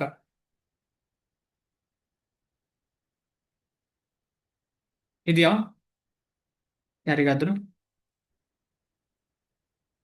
ಯಥಾ ತರೋರ್ಮೂಲ ನಿಷೇಚನೇನ ತೃಪ್ತ್ಯಂತಿ ಯತ್ ತತ್ಸ್ಕಂದ ಭುಜೋಪಶಾಖಾಃ ಪ್ರಾಣ ಉಪಹಾರಾಚ್ಚ ಯಥೇಂದ್ರಿಯಾಣ ತಥೈವ ಸರ್ವಾರ್ಹಣಮಚ್ಯುತೇಜ್ಯ. ಅಂದ್ರೆ ಹೇಗೆ ನಾವು ಮರದ ಬೇರುಗಳಿಗೆಲ್ಲ ನೀರು ಕೊಡುವಾಗ ಇಡೀ ಮರಗಳು ಸಂಪದ್ಭರಿತವಾಗುತ್ತೋ, ಅಂದ್ರೆ ಕಂಗೊಳಿಸ್ತದೆ ಮರ ನೀರು ಬೇರಿಗೆ ಸಿಕ್ಕುವಾಗ, ಅಥವಾ ಅದಕ್ಕೆ ಬೇಕಾದಂಥದ್ದೆಲ್ಲ ಬೇರಿಗೆ ಸಿಗುವಾಗ ಕಂಗೊಳಿಸ್ತದೆ. ಅದೇ ರೀತಿಯಲ್ಲಿ ನಮ್ಮ ಹೊಟ್ಟೆಗೆ ಆಹಾರ ಹೋಗುವಾಗ ನಮ್ಮ ಎಲ್ಲ ಇಂದ್ರಿಯಗಳು ಸರಿಯಾಗಿ ಕೆಲಸ ಮಾಡ್ಲಿಕ್ಕೆ ಶುರು ಮಾಡ್ತೇವೆ. ನಮ್ಮ ಕಣ್ಣಿಗೆ ಸ್ವಲ್ಪ ಊಟ ಕೊಟ್ಟರು, ಕಿವಿಗೆ ಊಟ ಕೊಟ್ಟರು ನಡೆಯುವುದಿಲ್ಲ, ಇಂದ್ರಿಯಗಳಿಗೆ ಮಾತ್ರ ಕೊಟ್ಟರೆ ನಡೆಯುವುದಿಲ್ಲ, ಹೊಟ್ಟೆಗೆ ಕೊಡ್ಬೇಕು. ಅದೇ ರೀತಿಯಲ್ಲಿ ಯಾವಾಗ ಇಡೀ ಪ್ರಪಂಚದಲ್ಲಿ ಬೇರಾದಂತಹ ಭಗವಂತ, ತಾಯಿ ಬೇರಾದಂತಹ ಭಗವಂತನಿಗೆ ಕೊಡುವಾಗ ಎಲ್ಲಾ ಬೇರೆ ಬೇರುಗಳು ಮಾತ್ರ ಅಲ್ಲದೆ ಇಡೀ ಭುಜ ಸ್ಕಂದ ಎಲ್ಲವೂ ಹೇಗೆ ಆಗ್ತದೆ, ಅದೇ ರೀತಿಯಲ್ಲಿ ದೇವಾದಿ ದೇವತೆಗಳು ಎಲ್ಲ ಪ್ರಕೃತಿಯ ಎಲ್ಲ ಏನ್ ಹೇಳುದು ಚೈತನ್ಯ ಅಂದ್ರೆ ಆಕ್ಟಿವ್ ಆಗಿರುವಂತಹ, ಅಂದ್ರೆ ಚೈತ್ಯ ರೂಪದಲ್ಲಿ. ಈಗ ಜೀವ ಅಂತ ಹೇಳುದು ಚೇತನ, ಆಮೇಲೆ ಜಡ ಸಿಕ್ಕಿತು ಶಬ್ದ. ಜಡ ಮತ್ತು ಚೇತನ ರೂಪವಾದ ಎಲ್ಲದಕ್ಕೂ ಶಕ್ತಿ ಸಿಗ್ತದೆ. ಎಲ್ಲಿಂದ? ಆ ತಾಯಿ ಬೇರಿಂದ. ತಾಯಿ ಬೇರು ಯಾರು? ಭಗವಂತ ಕೃಷ್ಣ. ಅಂತಹ ಭಗವಂತನ ಕೃಷ್ಣನ ಕೈ ಕೆಳಗೆ ನಾವು ಹೋಗುವುದು ವಿನಃ ಬೇರೆಲ್ಲೋ ಹೋಗಿ ಏನು ಪ್ರಯೋಜನ? ಇಷ್ಟೆಲ್ಲ ನಮಗೆ ಅರ್ಥ ಆದ ಮೇಲೂ ಕೂಡ ನಮಗೆ ಕೃಷ್ಣ ಬಿಟ್ರೆ ಬೇರೆ ಯಾರಿಲ್ಲ ಅಂತ ನಮಗೆ ಆ ಮನಸ್ಸಲ್ಲಿ ಇಲ್ಲದಿದ್ರೆ ನಮಗೆ ಮುಂದೆ ದಾರಿ ಕಷ್ಟ. ಯಾಕಂದ್ರೆ ಆ ಬೇರಿಗೆ ನೀರು ಹಾಕದಿದ್ರೆ ಏನಾಗ್ತದೆ ಅಂತ ಹೇಳಿದ್ರೆ ನಿಜವಾಗಿ ನಮ್ಮ ಅಸ್ತಿತ್ವವನ್ನು ನಾವು ಕಳ್ಕೊಳ್ತೇವೆ. ಯಾಕೆಂದ್ರೆ ನಮಗೆ ಭಗವಂತನೊಟ್ಟಿಗೆ ಸಂಬಂಧವೇ ಆಗುದಿಲ್ಲ ಅಂತ ಹೇಳುವಾಗ ನಮಗೆ ನಮ್ಮ ಅಸ್ತಿತ್ವವೇ ಇಲ್ಲದ ಹಾಗಾಗ್ತದೆ. ಈಗ ಪರಿಸ್ಥಿತಿ ಅದು, ನಮಗೆ ನಮ್ಮ ಅಸ್ತಿತ್ವ ಇಲ್ಲ, ನಾವು ಬೇರೆ ಯಾರದ್ದೋ ಅಸ್ತಿತ್ವದಲ್ಲಿ ನಮ್ಮನ್ನು ನಾವು ಸುಖವಾಗಿ ಇಟ್ಕೊಳ್ಳುತ್ತೇವೆ. ಓ ನನ್ನ ಗಂಡನಿತ್ತಿಗೆ, ಓ ನನ್ನ ಹೆಂಡತಿ, ಆ ನನ್ನ ಮಕ್ಕಳು, ಓ ನನ್ನ ಅಜ್ಜ, ಓ ನನ್ನ ಬಾಸ್ ಅಂತ ಹೇಳಿ ನಾವು ಅವರ ಜೊತೆಗೆ ಇದ್ದೇವೆ ಅಂತ ಹೇಳೋ ಒಂದು ಸ್ಟ್ರೆಂತ್ ನಮಗಿದೆ. ಆದ್ರೆ ನಮಗೆ ನಿಜವಾಗಿ ಗೊತ್ತಾಗಬೇಕು ಯಾರು ನಮ್ಮ ಜೊತೆ ಇಲ್ಲ. ಹಾಗೆ ಅಂತ ಹೇಳಿ ನಾವು ಅವರಿಂದೆಲ್ಲ ಎಸ್ಕೇಪ್ ಆಗೋ ಉದ್ದೇಶಕ್ಕಲ್ಲ. ಇದು ಹೃದಯದಲ್ಲಿ ಬೆಳೆಸಿಕೊಳ್ಳುವಂತಹ ವೈರಾಗ್ಯ, ಹೊರಗೆ ತೋರಿಸಿಕೊಳ್ಳುವಂತಹ ವೈರಾಗ್ಯ ಅಲ್ಲ. ಹೃದಯದಲ್ಲಿ ಬೆಳೆಸಿಕೊಳ್ಳುವಂತ ವೈರಾಗ್ಯ. ಅಯ್ಯೋ ಗಂಡ ಬಂದು ಪ್ರೀತಿ ಮಾಡುವಾಗ ಅಯ್ಯೋ ನೀನ್ ಯಾರು ಪ್ರೀತಿ ಮಾಡ್ಲಿಕ್ಕೆ, ನನ್ನ ನಿಜವಾದ ಪ್ರಿಯಕರ ಕೃಷ್ಣ ಅಂತ ಹೇಳಿದ್ರೆ ಏನಾಗತ್ತೆ? ನಮ್ಗೆಲ್ರಿಗೂ ಗೊತ್ತಿದೆ ವಿಚಾರ. ಆದ ಕಾರಣ ನಾವು ಹೃದಯದಲ್ಲಿ ಬೆಳೆಸುವಂತಹ ವೈರಾಗ್ಯಕ್ಕೆ ತುಂಬಾ ಇಂಪಾರ್ಟೆನ್ಸ್ ಕೊಟ್ಟು ಸುಮ್ಮನೆ ಎಲ್ರಿಗೂ ಹೇಳುವುದಲ್ಲ. ಎಲ್ರಿಗೂ ಹೇಳ್ತಾ ಹೋದ್ರೆ ಏನಾಗ್ತದೆ ಅಂತ ಹೇಳಿದ್ರೆ ನಮ್ಮನ್ನ ಅಪಾರ್ಥ ಮಾಡ್ಕೊಳ್ತಾರೆ, ಆಮೇಲೆ ಸಂಸಾರ ನಡೆಸಲಿಕ್ಕೆ ಕಷ್ಟ ಆಗ್ತದೆ. ಆತನು ಇಡೀ ದೇಹದ ಪ್ರಯತ್ನದಿಂದ ಚಲಿಸುತ್ತದೆ. ಕೃಷ್ಣ ಪ್ರಜ್ಞೆ ಇರುವ ಮನುಷ್ಯನು ಪರಮ ಪ್ರಭುವಿನ ಇಚ್ಛೆಯೊಡನೆ ಸಂಪೂರ್ಣವಾಗಿ ಹೊಂದಿಕೊಳ್ಳುತ್ತಾನೆ. ಇದು ಯುನಿಟಿ ಅಂತ ಹೇಳುವಂಥದ್ದು. ಯುನಿಟಿ ಅಂತ ಹೇಳಿದ್ರೆ ಇದೆ, ಕೃಷ್ಣ ಸೆಂಟರ್ ಮತ್ತೆಲ್ಲರೂ ಕೃಷ್ಣನ ಕಡೆಗೆ ಹೋಗುದು, ಎಲ್ಲರೂ ಕೃಷ್ಣನ ಕಡೆಗೆ ಹೋಗುವವರು ಕೃಷ್ಣ ಸೆಂಟರ್. ಅದಕ್ಕೆ ಯುನಿಟಿ. ಆ ಯುನಿಟಿಯನ್ನ ನಾವು ಬೆಳೆಸಿಕೊಳ್ಬೇಕು. ಎಲ್ಲರೂ ಸೇರ್ಕೊಂಡು ಕೃಷ್ಣನನ್ನ ಸೆಂಟರ್ ಮಾಡಬೇಕು. ಅದಕ್ಕೆ ದೈವ ವರ್ಣಾಶ್ರಮ ಅಂತ ಹೇಳ್ತಾರೆ. ದೇವರು ಮಧ್ಯ ಇಟ್ಟುಕೊಂಡು ನಾವು ನಮ್ಮ ಎಲ್ಲ ಕೆಲಸ ಕಾರ್ಯಗಳನ್ನ ಮಾಡುವಂಥದ್ದು. ವರ್ಣಾಶ್ರಮದಲ್ಲಿ ಹೇಳಿದಂತ ಎಲ್ಲ ಕೆಲಸ ಕಾರ್ಯಗಳನ್ನ ಮಾಡ್ತಾ ಭಗವಂತನನ್ನ ಮಧ್ಯ ಇಟ್ಕೊಳ್ಬೇಕು. ನಮ್ಗೆಲ್ಲ ಗೊತ್ತು ಭಕ್ತಿಯಲ್ಲಿ ಅದು ಇಂಪಾರ್ಟೆಂಟ್, ಆದ್ರೆ ವರ್ಣಾಶ್ರಮದಲ್ಲೇ ಅದು ಇದೆ. ಭಕ್ತಿಯಲ್ಲಿ ಮಾತ್ರ ಅಲ್ಲ, ವರ್ಣಾಶ್ರಮದಲ್ಲೇ ಅದು ಇದೆ. ಏಕೆಂದರೆ ಸ್ವಂತ ಇಂದ್ರಿಯ ತೃಪ್ತಿಯ ಬಯಕೆ ಅವನಿಗಿಲ್ಲ. ಎಲ್ಲರೂ ಕೃಷ್ಣನನ್ನ ಸೇವನೆ ಮಾಡುದು, ಕೃಷ್ಣನನ್ನೇ ಸೇವಿಸುವಂಥದ್ದು. ಆತನು ಯಂತ್ರದ ಒಂದು ಭಾಗದಂತೆಯೇ ಚಲಿಸುತ್ತಾನೆ, ಒಂದು ಭಾಗದ ಹಾಗೆ. ಯಂತ್ರದ ಭಾಗವು ಒಳ್ಳೆಯ ಸ್ಥಿತಿಯಲ್ಲಿರಲು ಎಣ್ಣೆ ಹಾಕುವುದು ಮತ್ತು ಸ್ವಚ್ಛಗೊಳಿಸುವುದು ಅಗತ್ಯ. ಇದೇನೇ ಹೇಳುವುದಕ್ಕೆ, ದೇಹವನ್ನ ಎಷ್ಟು ಬೇಕೋ ಅಷ್ಟು ಮ್ಯಾನೇಜ್ ಮಾಡುವಂಥದ್ದು. ನಮ್ಮ ದೇಹವನ್ನ ಕೆಲವರು ಲಾಸ್ಟ್ ಒಂದು 3-4 ಕ್ಲಾಸ್ ಹಿಂದೆಗಳ ಯಾರು ಕೇಳಿದರೆ, ದೇಹವನ್ನ ನಾವು ನೋಡ್ಕೊಳ್ಳೋದು ತಪ್ಪ, ಪೌಡರ್ ಹಾಕುದು ತಪ್ಪ, ಅಥವಾ ಹಾಗೆ ಮಾಡೋದು ತಪ್ಪ, ಹೀಗೆ ಮಾಡೋದು ತಪ್ಪ. ಇಲ್ಲ, ಎಷ್ಟು ಅಗತ್ಯವೋ ಅಷ್ಟು ತಪ್ಪೇನಲ್ಲ. ಅದಕ್ಕೋಸ್ಕರ ಇಲ್ಲಿ ಮಾಡಬೇಕು ಅಂತಲೇ ಹೇಳಿದ್ದಾರೆ ಶಾಸ್ತ್ರ. ಹಾಗೆಯೇ ಕೃಷ್ಣ ಪ್ರಜ್ಞೆಯುಳ್ಳ ಮನುಷ್ಯನು ತನ್ನ ಕಾರ್ಯದ ಮೂಲಕ ಸುಸ್ಥಿತಿಯಲ್ಲಿ ಉಳಿಯುತ್ತಾನೆ. ಇದು ಭಗವಂತನ ಆಧ್ಯಾತ್ಮಿಕ ಪ್ರೇಮಪೂರ್ವಕ ಸೇವೆಯಲ್ಲಿ ಕೆಲಸ ಮಾಡುವುದಕ್ಕೆ ಆತನು ಯೋಗ್ಯ ಸ್ಥಿತಿಯಲ್ಲಿರುವುದಕ್ಕಾಗಿ ಮಾತ್ರ.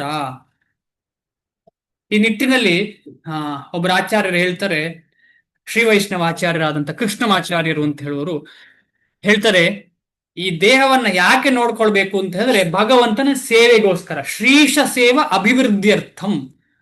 ಶ್ರೀಶ ಅಂತ ಹೇಳಿದ್ರೆ ಭಗವಂತ ಕೃಷ್ಣ, ಕೃಷ್ಣನ ಸೇವೆಗೆ ಅಭಿವೃದ್ಧಿಗೋಸ್ಕರ ನಾವು ನಮ್ಮ ದೇಹವನ್ನ ಚೆನ್ನಾಗಿ ನೋಡ್ಕೊಳ್ಬೇಕು. ಈಗ ಗಾಡಿ ನಮಗೆ ನಿಜವಾಗಿ ಒಳ್ಳೆ ಡೆಸ್ಟಿನೇಷನ್ಗೆ ಚೆನ್ನಾಗಿ ಕೊಂಡೋಗ್ಬೇಕು ಅಂತ ಹೇಳಿದ್ರೆ ಅದಕ್ಕೆ ಸರಿ ಆಯಿಲ್ ಬೇಕು, ಎಲ್ಲ ಗಟ್ಟಿಮುಟ್ಟಾಗಿ ಬೇಕದು. ಎಲ್ಲೋ ಚಕ್ರದಲ್ಲಿ ಗಾಳಿ ಇಲ್ಲ, ಏನೋ ಒಂದು ಆಗಿದ್ರೆ ನಮ್ಮನ್ನ ಅಲ್ಲಿಗೆ ಡೆಸ್ಟಿನೇಷನ್ಗೆ ಕರೆಕ್ಟ್ ಆಗಿ ಕರ್ಕೊಂಡು ಹೋಗುದಿಲ್ಲ. ಡೆಸ್ಟಿನೇಷನ್ ಯಾವುದು? ಕೃಷ್ಣ. ಅಲ್ಲಿಗೆ ಹೋಗ್ಬೇಕಿದ್ರೆ ಈ ದೇಹ ಬೇಕು, ಈ ಶರೀರ ಬೇಕು. ಆ ಶರೀರ, ಅದಕ್ಕೋಸ್ಕರ ಈ ಶರೀರವನ್ನ ಏನ್ ಹೇಳ್ತಾರೆ, ಶರೀರವನ್ನ ಸಾಧನಾ ಶರೀರ ಅಂತ. ಈ ಸಾಧನಕ್ಕೆ ಪ್ರಯೋಜನ ಕೊಡುವಂತಹ ಶರೀರ ಇದು. ಆದುದರಿಂದ ಆತನ ಕೆಲಸಗಳ ಪ್ರತಿಕ್ರಿಯೆಗಳು ಆತನನ್ನು ಬಾಧಿಸಲಾರವು. ಪ್ರಾಣಿಯಂತೆ ಆತನಿಗೆ ತನ್ನ ದೇಹದ ಮೇಲೆ ಸಹ ಒಡೆತನವಿಲ್ಲ. ಪ್ರಾಣಿ ಅಂತ ಹೇಳಿದ್ರೆ ಯಾರಾದ್ರೂ ದೇಹವನ್ನು ಏನಾದ್ರೂ ಆದ್ರೆ ಇಮಿಡಿಯೇಟ್ ಪ್ರಾಣಿ ಅಟ್ಯಾಕ್ ಮಾಡ್ತದೆ. ಆದ್ರೆ ಭಕ್ತನಿಗೆ ಹಾಗಿರಬಾರದು ಅಂತ ಹೇಳ್ತಾ ಇದ್ದಾರೆ ಇಲ್ಲಿ. ಕ್ರೂರಿಯಾದ ಯಜಮಾನನು ಕೆಲವು ಸಲ ತನ್ನ ವಶದಲ್ಲಿರುವ ಪ್ರಾಣಿಯನ್ನು ಕೊಂದೇ ಬಿಡುತ್ತಾನೆ. ಕ್ರೂರಿಯಾದ ಯಜಮಾನನು. ಕೃಷ್ಣ ನಮ್ಮ ಕ್ರೂರಿಯಾದ ಯಜಮಾನ ಅಲ್ಲ. ಆದರೂ ಪ್ರಾಣಿಯು ಪ್ರತಿಭಟಿಸುವುದಿಲ್ಲ, ಅದಕ್ಕೆ ನಿಜವಾದ ಸ್ವಾತಂತ್ರ್ಯವೂ ಇಲ್ಲ. ಈ ರೀತಿಯಲ್ಲಿ ನಾವಿರ್ಬೇಕು ಅಂತ ಹೇಳುವಂಥದ್ದು. ಕೃಷ್ಣನಿಗೆ ಏನು ಬೇಕೋ ಮಾಡು ಕೃಷ್ಣ, ನನ್ನನ್ನು ನೀನು ಏನು ಬೇಕೋ ಮಾಡು ಕೃಷ್ಣ, ನಾನು ನಿನ್ನ ದಾಸ. ಆದ್ರೆ ನಮ್ಗೆಲ್ಲ ಗೊತ್ತು ಕೃಷ್ಣ ಕ್ರೂರಿ ಅಲ್ಲ. ಕೃಷ್ಣ ವೈರಿಗೂ ಕ್ರೂರಿ ಅಲ್ಲ. ಭಗವಂತ ಕೃಷ್ಣ ವೈರಿಗೂ ಕ್ರೂರಿ ಅಲ್ಲ. ಇನ್ನು ಬಿಟ್ಟು ಭಕ್ತರಿಗೆ ಏನು ಕ್ರೂರಿ? ಅದಕ್ಕೆ ನಿಜವಾದ ಸ್ವಾತಂತ್ರ್ಯ ಇಲ್ಲ. ಆತ್ಮ ಸಾಕ್ಷಾತ್ಕಾರದಲ್ಲಿ ಸಂಪೂರ್ಣವಾಗಿ ಮಗ್ನನಾಗಿರುವ ಕೃಷ್ಣನ ಪ್ರಜ್ಞೆಯ ಮನುಷ್ಯನಿಗೆ ಯಾವುದೇ ಐಹಿಕ ವಸ್ತುವಿನ ಮೇಲೆ ಹುಸಿ ಒಡೆತನಕ್ಕೆ ಸಮಯವೇ ಇಲ್ಲ. ಯಾಕೆ ಸಮಯ ಇಲ್ಲ? ಸಂಪೂರ್ಣವಾಗಿ ಭಗವಂತನ ಸೇವೆಯಲ್ಲೇ ಮಗ್ನನಾಗಿರುವವನಿಗೆ ಐಹಿಕ ವಸ್ತು ನಂದು ನಾನು ಅಂತ ಹೇಳಿ ಥಿಂಕ್ ಮಾಡ್ತಾ ಇರ್ಲಿಕ್ಕೆ ಸಮಯವೇ ಇಲ್ಲ. ನಾವು ಪ್ರಸಾದಕ್ಕೆ ಜಗಳ ಮಾಡ್ತೇವೆ, ನಾವು ಸರ್ವಿಸಿಗೆ ಜಗಳ ಮಾಡ್ತೇವೆ. ಇಂತಹ ಸ್ಥಿತಿ ಬಂದಿದೆ ನಮಗೆ. ಅಥವಾ ಏನೋ ಒಂದು ಕಾರ್ಯಕ್ಕೆ ಜಗಳ ಮಾಡ್ತೇವೆ ಭಕ್ತರಾದ್ರೂ ಕೂಡ. ಇಲ್ಲ, ಇದನ್ನ ನಾವು ತೊರಿಬೇಕು. ಅಂತಹ ಮನೋಭಾವವನ್ನ ತೊರಿಬೇಕು.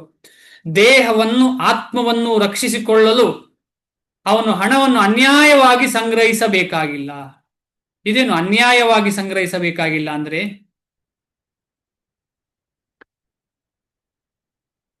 ಅನ್ಯಾಯವಾಗಿ ಸಂಗ್ರಹಿಸಬೇಕಾಗಿಲ್ಲ ಅಂದ್ರೆ ಏನು?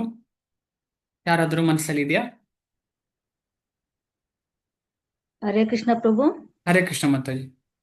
ಯಾಗನೆಯಲ್ಲಿ ನಾವು ಚೆನ್ನಾಗಿರ್ಬೇಕು ಅಂತ ಅದೇ ಸೊ ಅದನ್ನ ದುಡಿಯೋದ್ರ ಕಡೆ ಗಮನ ಕೊಡೋದು, ಅಂದ್ರೆ ಬೇರೆ ಹಣನ ಅವ್ರು ಕಬಳಿಸೋದು. Okay, correct Mataji. ಬೇರೆ ಯಾರಿಗಾದ್ರೂ ಏನಾದ್ರೂ ಉಂಟಾ?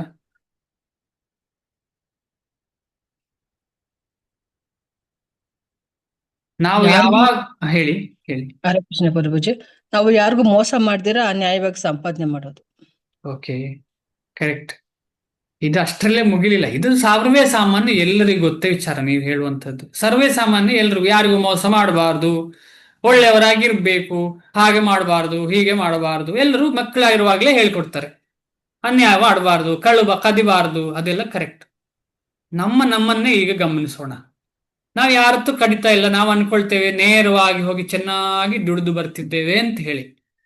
ಆದ್ರೆ ಯಾವತ್ತಾದ್ರೂ ನಾವು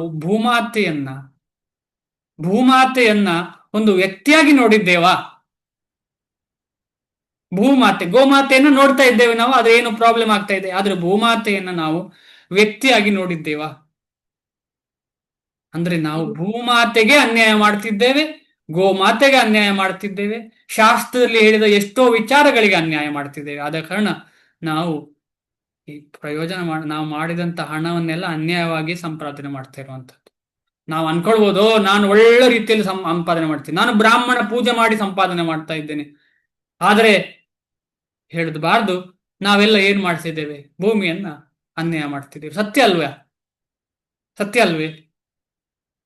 ಹ್ಞೂ ಅನ್ನಿ, ಇಲ್ಲಾಂದ್ರೆ ಹ್ಞೂ ಅನ್ನಿ. ಹೌದು ಪ್ರಭು. ಹೌದು ಪ್ರಭುಜಿ. ತುಂಬಾ ತುಂಬಾ ಬೇಸರ ವಿಚಾರ. ನಾವೆಲ್ಲ ಅದರಲ್ಲಿದ್ದೇವೆ. ಕೆಲವರು ಅನ್ಬೋದು, ಓ ಇದು ಕಲಿಯುಗದ ಪ್ರಭಾವ, ಇದು ಏನು ಮಾಡಕ್ಕಾಗಲ್ಲ, ಇದರಿಂದ ಹೊರಗೆ ಬರ್ಲಿಕ್ಕೆ ಆಗಲ್ಲ. ಓಕೆ, ಕಲಿಯುಗದ ಪ್ರಭಾವ ಹೊರಗೆ ಬರ್ಲಿಕ್ಕೆ ಆಗೋದಿಲ್ಲ, ಸರಿ. ಆದ್ರೆ ಕಲಿಯುಗ ಪ್ರಭಾವ ಅಂತ ಗೊತ್ತಾಗಿ ಬೇಜಾರು ಪಟ್ಕೊಂಡು ಕೃಷ್ಣನಲ್ಲಿ ಅದರಿಂದ ಹೊರಗೆ ಬಾರಪ್ಪ ಅಂತ ಕೇಳುದ್ರಲ್ಲಿ ಏನು ತಪ್ಪು? ನನಗೆ ಸಹಾಯ ಮಾಡಪ್ಪ ಇದರಿಂದ ಹೊರಗೆ ಬರ್ಲಿಕ್ಕೆ, ನಂಗೆ ಆಗ್ತಿಲ್ಲ, ನನ್ನ ತಾಯಿಯನ್ನ ನೋವನ್ನ ನೋಡ್ಲಿಕ್ಕೆ ಆಗ್ತಿಲ್ಲ ಅಂತ ಹೇಳಿದ್ರಲ್ಲಿ ಏನ್ ತಪ್ಪು? ಪರವಾಗಿಲ್ಲ, ಇದು ಕಲಿಯಲ್ಲಿ ನನ್ನ ತಾಯಿಯನ್ನು ಕೊಲೆ ಮಾಡ್ಲಿಕ್ಕೆ ಎಲ್ಲರೂ ಇರುವುದು, ಕೊಲ್ಲಿ ಕೊಲ್ಲಿ ಕೊಲ್ಲಿ ಅಂತ ಹೇಳೋ ಭಾವನೆ ಇರ್ಬೇಕು ನನ್ನಲ್ಲಿ. ಎಂತ ವಿಪರ್ಯಾಸ ನೋಡಿ ನಮ್ದು. ನಾವು ಅದಕ್ಕೆ ಸಪೋರ್ಟ್ ಮಾಡ್ತಿದ್ದೇವೆ. ಹೇಗೆ ಸಪೋರ್ಟ್ ಮಾಡ್ತಿದ್ದೇವೆ? ಭಾವದಿಂದ ಸಪೋರ್ಟ್ ಮಾಡ್ತಿದ್ದೇವೆ. ಅದಕ್ಕೋಸ್ಕರವೇ ಲೋಕದಲ್ಲಿ ಇಷ್ಟೆಲ್ಲ ಪ್ರಾಬ್ಲಮ್ ಆಗ್ತಿದೆ. ತಪ್ಪು ಮಾಡೋರಿಂದ ಪ್ರಾಬ್ಲಮ್ ಆಗ್ತಿಲ್ಲ, ಒಳ್ಳೆಯವರಿಂದ ಪ್ರಾಬ್ಲಮ್ ಆಗ್ತಾ ಇರುವಂತದ್ದು ಅಂತ ಶಾಸ್ತ್ರ ಹೇಳ್ತದೆ. ಯಾರು ಧರ್ಮ ಆಚರಣೆ ಮಾಡ್ತಿದ್ದಾರೆ ಹೊರನೋಟಕ್ಕೆ, ಅವರಿಂದವೇ ಅಧರ್ಮ ಆಗ್ತಾ ಇರುವಂತದ್ದು. ಯಾಕೆಂದ್ರೆ ಅವರ ಅಧರ್ಮಕ್ಕೆ ಸಾಥ್ ಕೊಡ್ತಿದ್ದಾರೆ ಭಾವದ ಮೂಲಕ. ಇದು ತುಂಬಾ ಸ್ಟ್ರಾಂಗ್ ವಿಚಾರ, ನಾವು ಹೃದಯದಲ್ಲಿ ತಿಳ್ಕೊಳ್ಬೇಕಾದ್ದು. ತುಂಬಾ ತುಂಬಾ ಸ್ಟ್ರಾಂಗ್ ವಿಚಾರ. ಯಾಕೆಂತ ಹೇಳಿದ್ರೆ, ಅಂಟಿಲ್ ಅನ್ಲೆಸ್ ನಾವು ಇದನ್ನ ಅರ್ಥ ಮಾಡ್ಕೊಳ್ಳಿಲ್ಲ ಅಂತ ಹೇಳಿದ್ರೆ, ನಾವು ಎಷ್ಟೇ ಭಗವದ್ಗೀತೆ ಹೋಗಿ ಎಷ್ಟೇ ಭಕ್ತಿ ಮಾಡಿದ್ರು ಕೂಡ ಅದು ಶೀಘ್ರವಾಗಿ ತೀವ್ರವಾಗಿ ಭಕ್ತಿ ಆಗುದಿಲ್ಲ. ಅದು ನಿಧಾನಕ್ಕೆ ಆಗ್ತದೆ. ಅಂದ್ರೆ ಆಮೆಯ ನಡಿಗೆ ಆಗ್ತದೆ. ಆಮೆಯ ನಿಧಾನ ಹೋಗುದು. ಕೆಲವು ಕಡೆ ಆಮೆಯ ನಡಿಗೆ ಬೇಕು, ಆದ್ರೆ ಈ ವಿಷಯದಲ್ಲಿ ಭಗವಂತನ ಕಡೆಗೆ ಹೋಗುದ್ರಲ್ಲಿ ಆಮೆಯ ನಡಿಗೆ ಬೇಡ. ಆ ಭಗವಂತನ ಕಡೆಗೆ ಹೋಗುದ್ರಲ್ಲಿ ತುಂಬಾ ಫಾಸ್ಟ್ ಹೋಗ್ಲಿಕ್ಕೆ ಪ್ರಯತ್ನ ಪಡಬೇಕು. ಫಾಸ್ಟ್ ಹೋಗುವ ಗಾಡಿಯನ್ನ ಹತ್ತಬೇಕು ನಾವು. ಆ ಗಾಡಿಯ ಟಿಕೆಟ್ ತಗೊಳ್ಬೇಕು ಅಂತ ಹೇಳಿದ್ರೆ ನಾವು ಇದನ್ನೆಲ್ಲ ಯೋಚನೆ ಮಾಡಬೇಕಾಗ್ತದೆ. ನಾವು ತುಂಬಾ ಸೆನ್ಸಿಟಿವ್ ಆಗಿರ್ಬೇಕಾಗ್ತದೆ. ಯಾಕಂದ್ರೆ ಭಗವಂತ ಮತ್ತು ಭಗವಂತನ ಭಕ್ತರು ತುಂಬಾ ಸೆನ್ಸಿಟಿವ್. ಪ್ರತಿಯೊಂದು ವಿಚಾರವನ್ನ ಅಷ್ಟು ಚೆನ್ನಾಗಿ ಅಳಿತಾರೆ ಅವರು, ಆಳದ್ದು ಡಿಸಿಷನ್ ತಗೊಳ್ಳುವಂಥದ್ದು. ಶಿಲ ಪ್ರಭುಪಾದರು ಪ್ರತಿಯೊಂದು ವಿಚಾರವನ್ನು ಅಷ್ಟು ಚೆನ್ನಾಗಿ ಅಳಿದು ಅಂತ ಹೇಳಿದ್ರೆ ಅಳೆಯುವುದು, ಮಾಪನ ಮಾಡಿ ಯಾವ್ದು ಆಗ ಈಗ ನೋಡಿ ನೋಡಿ ನೋಡಿ ಯಾವುದು ಕರೆಕ್ಟ್ ಅದನ್ನೇ ಮಾಡ್ತಾ ಇದ್ರು. ಆದ ಕಾರಣ ಇದು ತುಂಬಾ ವಿಚಾರ ಅರ್ಥ ಮಾಡ್ಲಿಕ್ಕೆ ನಾವು ಪ್ರಯತ್ನ ಪಡಬೇಕು. ಆದುದರಿಂದ ಇಂಥ ವ್ಯಕ್ತಿಗೆ, ಅನ್ಯಾಯವಾಗಿ ಮಾಡದೇ ಸಂಗ್ರಹ ಮಾಡುವಂತ ವ್ಯಕ್ತಿಗೆ ಯಾವ ಪಾಪ ಇರುವುದಿಲ್ಲ. ಆದುದರಿಂದ ಆತನಿಗೆ ಇಂತಹ ಐಹಿಕ ಪಾಪಗಳ ಲೇಪವಿಲ್ಲ. ಅವನು ತನ್ನ ಕರ್ಮಗಳ ಎಲ್ಲ ಪ್ರತಿಕ್ರಿಯೆಗಳಿಂದ ಬಿಡುಗಡೆ ಹೊಂದಿದವನು. ಈಗ ಎಲ್ರಿಗೂ ಅನ್ನಿಸ್ಬೋದು, ಇವನೇನಪ್ಪ ಬರೀ ಭಗವದ್ಗೀತೆ ಅಂತ ಹೇಳಿ ನೆಗೆಟಿವೇ ನನ್ನ ಬುಡಕ್ಕೆ ಬರ್ತಿದ್ದಾನೆ, ನೆಗೆಟಿವೇ ಹೇಳ್ತಾ ಇದ್ದಾನೆ ಅಂತ. ಇಲ್ಲ, ಇದು ನನ್ನ ಒಂದು ಖೇದವನ್ನ ಹೇಳ್ತಾ ಇದ್ದೇನೆ. ನೆಗೆಟಿವ್ ನನಗೆ, ಅದು ನಿಮ್ಗೆ ಯಾರಿಗೂ ಹೇಳ್ತಿಲ್ಲ. ಯಾಕಂದ್ರೆ ನೀವು ಹೆಚ್ಚಿನವರೆಲ್ಲ ನಿಜವಾಗಿ ಏನು ತಪ್ಪು ಮಾಡ್ತಿಲ್ಲ, ನ್ಯಾಯವಾಗಿ ಜೀವನ ನಡೆಸ್ತಿದ್ದೀರಿ, ನ್ಯಾಯವಾಗಿ ಭಕ್ತಿ ಮಾಡ್ತಿದ್ದೀರಿ.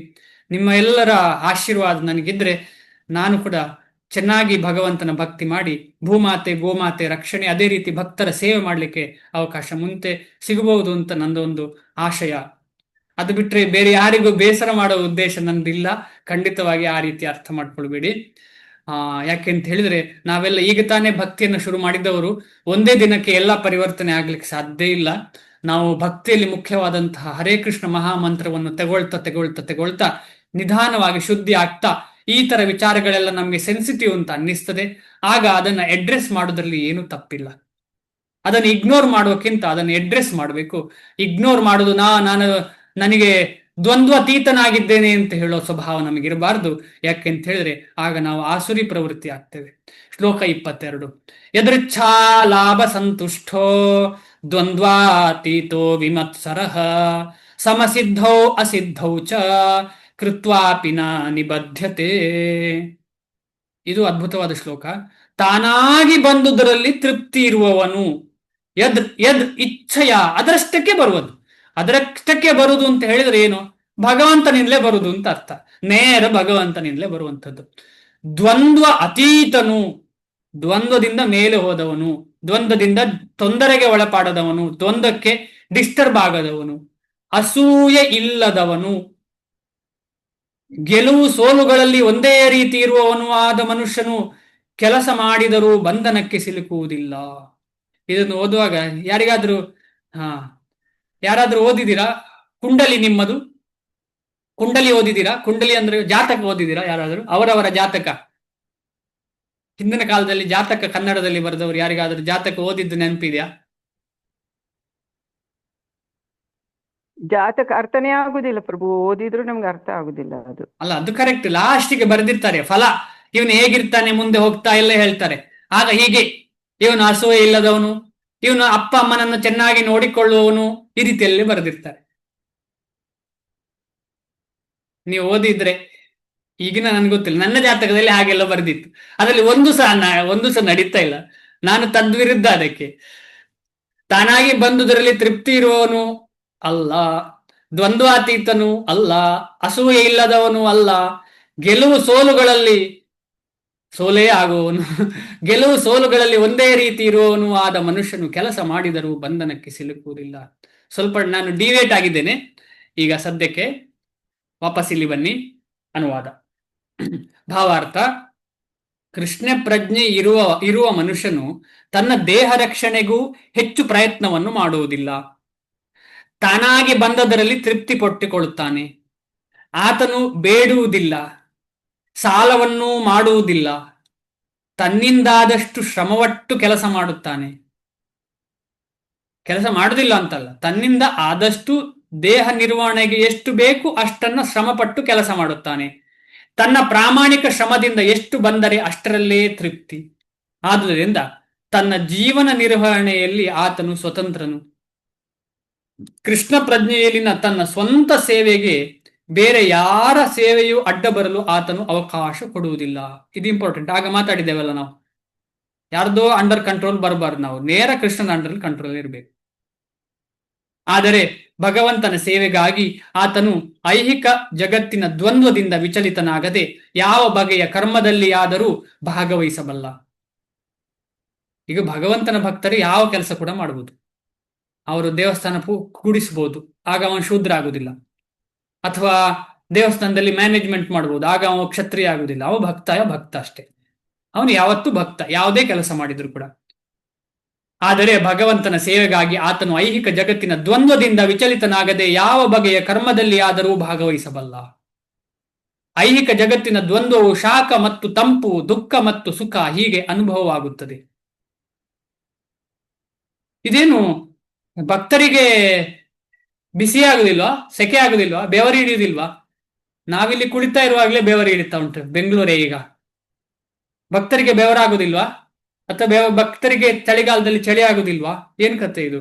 ಇಲ್ಲ, ಸೆಕೆಯು ಚಳಿಯು ದೇಹಕ್ಕೆ ಇರ್ತದೆ, ಆದ್ರೆ ಅದರಿಂದ ಡಿಸ್ಟರ್ಬ್ ಆಗುದಿಲ್ಲ. ಉದಾಹರಣೆಗೆ, ಸೆಕೆ ತುಂಬಾ ಉಂಟು, ಇವತ್ತು ಕ್ಲಾಸ್ ಬೇಡ, ಅಥವಾ ಚಳಿ ತುಂಬಾ ಉಂಟು, ನಾನು ಬೆಳಿಗ್ಗೆ ಹೇಳುದಿಲ್ಲ, ಜಪ ಮಾಡುದಿಲ್ಲ ಇವತ್ತು ಅಂತ ಹೇಳುದಿಲ್ಲ. ಎಷ್ಟೇ ಚಳಿ ಇರ್ಲಿ, ಎಷ್ಟೇ ಸೆಕೆ ಇರ್ಲಿ, ಎಷ್ಟೇ ದೇಹ ರೋಗಕ್ಕೆ ತುತ್ತಾಗ್ಲಿ, ನನ್ನ ಸಾಧನೆ ನಾನು ಮಾಡ್ಲಿಕ್ಕೆ ಪ್ರಯತ್ನ ಪಡ್ತಾ ಇರ್ತೇನೆ. ಅದು ದ್ವಂದ್ವದಿಂದ ಮೇಲೆ ಇರುವಂತಹ ಸ್ವಭಾವ. ಏಕೆಂದರೆ ಕೃಷ್ಣನ ತೃಪ್ತಿಗಾಗಿ ಹೇಗೆ ಕೆಲಸ ಮಾಡಲು ಆತನು ಹಿಂಜರಿಯುವುದಿಲ್ಲ. ಆತನು ಗೆಲುವು ಸೋಲುಗಳೆರಡರಲ್ಲೂ ಸಮಚಿತ್ತನಾಗಿರುತ್ತಾನೆ. ಮನುಷ್ಯನು ಆಧ್ಯಾತ್ಮಿಕ ಜ್ಞಾನವನ್ನು ಸಂಪೂರ್ಣವಾಗಿ ಪಡೆದಾಗ ಈ ಲಕ್ಷಣಗಳು ಕಾಣುತ್ತವೆ. ಆಮೇಲೆ ಜಾಸ್ತಿ ಭಗವಂತನ ಸೇವೆ ಇನ್ನು ಸಿಗ್ಲಿ ಅಂತ ಹೇಳುವ ಹಂಬಲ ಇರ್ತದೆ, ಆಸೆ ಇರ್ತದೆ. ಈ ಪ್ರತಿಯೊಂದು ಭಾವಾರ್ಥ ತುಂಬಾ ಇಂಪಾರ್ಟೆಂಟು. ಇನ್ನೂ ಇದನ್ನ ಒಂದು 3-4 ದಿನ ಕೂಡ ಡಿಸ್ಕಷನ್ ಮಾಡಬಹುದು, ಅಷ್ಟಿದೆ ಇದರಲ್ಲಿ. ಶಿಲ ಪ್ರಭುಪಾದರು ಅಷ್ಟು ಕೊಟ್ಟಿದ್ದಾರೆ. ಆದರೆ ನಾವು ಸ್ವಲ್ಪ ಫಾಸ್ಟ್ ನಾವು ಇದನ್ನ ಮಾಡ್ತಿದ್ದೇವೆ. ಆದ ಕಾರಣ ನೆಕ್ಸ್ಟ್ ಸ್ಟಡಿ ಮಾಡುವಾಗ ಇನ್ನು ಜಾಸ್ತಿ ಸ್ಟಡಿ ಮಾಡೋಣ. ಏನಾದರೂ ಪ್ರಶ್ನೆ ಇದೆಯಾ ಇಷ್ಟರವರೆಗೆ ಹೇಳಿದ್ರಲ್ಲಿ?